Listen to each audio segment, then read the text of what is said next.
Welcome to Destination Central and a rip-roaring and thunderous show as we have got the most exciting day ahead. We are about to explore the history of Waihi and the beautiful, enchanting Karingahaki Gorge. This place is alive with history. And hey, guess what? I'm doing it all in style from the back of a Harley Davidson. This is amazing stuff. This is my good friend Baz. Baz, welcome to the show. Oh, thank you, Cal. Now, Baz is with Bullarangi Harley Tours. Now, you've got to tell me, Baz, what got all this started for you? Why did you decide to start this up? Well, a bit of it's a passion for motorcycling, but really it's we're in tourism. We wanted to entertain people from overseas. What better way to do it than get around on a motorcycle? Motorcycling just awakens all your senses. It does, doesn't it? It's a powerful experience, I've got to say, and in the most stunning setting. I mean, this is just gorgeous. What are some of the things that we can experience? Where are some of the places we can go with you? Oh, I mean, we travel all up and down the country. What you're on today, Carla, is a chauffeured passenger tour. We do chauffeured passenger tours all over the country, right from Bay of Islands right down to Queenstown. And around here locally we do have a fantastic local ride up to the Golden Cross mine, which is now shut down. They took 25 tonnes of gold out of there. Wow. So yeah, it's and anywhere around through here in the gorge is just fantastic for riding. Fantastic. I understand you guys do all sorts of things like fly fishing and all that kind of stuff as well. Yeah, I mean, that's Bullarangi. Yeah, what does that mean? Well, Bulla means welcome. Rangi or Rani means the heavens. So our motto is welcome to heaven. Beautiful. I love that whole idea. And so what do you get out of it when you do this? I mean, obviously riding like the wind and seeing the expression on other people's faces when they enjoy everything. It is. That's what it is mostly. It's being able to share the experience of motorcycling with people who've never done it before, and that's what this chauffeured passenger tour does. But outside of that, we do rentals and we do very long guided tours, self-ride guided tours. You know, anywhere from 7 days to up to 20 odd days. Great stuff. And now, in terms of groups, Baz, how many can you take at a time? Like, what's ideal? Well, in Auckland, you know, we've got support of 50 riders up there, so, you know, we can take 50 bikes out at a time. We took the All Blacks out in June, EMI Music in July. You're kidding me. Yeah. So you guys are living the dream. And hey, how long in advance do you need to know? So if someone's wanting to make a call and book in? Depending on location, generally, if you call in the morning, we can sort something out for the afternoon. Brilliant. Now, how can people get a hold of you? Because I know people will be like, that's it, that's what I'm going to do this summer. 0800 78 79 80. That's the best way. Or go into bullarangi.com and find our Harley site there. Okay, Baz, what do you say we go and explore this amazing place? I can feel the history in the air. I can't wait to see it. For sure, Carla. Let's go, eh? Woohoo. What's that? Throttle. Run like the wind.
The pump house, this is undoubtedly the most famous landmark here in Waihi.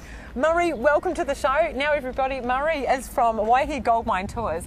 He's the guy that is going to take you around and you are going to be able to experience all the history of this area. You must so enjoy this with what you do. I surely do. Now Murray, I know a lot of people out there think that this is an old church, but it isn't, of course. What was the whole purpose with the pump house? Well, the pump house was built in 1904 and it was used to it had a big steam engine in it and a big rocket pump, and it pumped water from out of the mine shafts and so on, which went deep underground. That's incredible, isn't it? Because the changes throughout history, like when electricity, come into focus and everything, I mean, that would have brought about a whole new set of changes. Well, Waihi was the second place in New Zealand to have hydropower, and it was because of the mine here. They brought electric pumps in. But the men of the day didn't trust this fully, and so they kept the pump house operational for some years after that, just in case it broke down. Isn't that amazing? Yeah, you'd have to have a contingency plan, absolutely. Yeah. Now, we've been cruising around with you, just absolutely mind-blowing, this tour of seeing the entire process that's involved to get the final product, which you have on you, don't you? Can we have a look at that? We sure do. Well, it starts off deeply embedded in the rock here. They say it's 7 to 12 million years ago, which was wow. a bit before my time. And the gold and silver is actually found in veins that are in the rock here. Ah. Even I wouldn't know to look out. You know, I think of lumps of gold in the hills, but no. That's what they mean by tapping the vein then? Yeah. And so this is a piece of high-grade quartz rock. Wow. And in it is gold and silver. There's actually more silver than gold, but it sounds better being called a gold mine. There's a bit of ring to it, doesn't it? It certainly does. And I mean, it just, you know, the lengths that man will go to get gold. I mean, obviously, we're looking out over there, this huge hole with Martha Mine. And now, take us through what we can experience on the tour. What can we learn? Well, first of all, we come up to the open pit. And this pit's 860 metres long. It's wow. 700 metres wide. And they've gone down 260 metres. Now, they'd love to go further because they know from the early days of mining, yep. they went down 600 metres, which is 1,900 feet.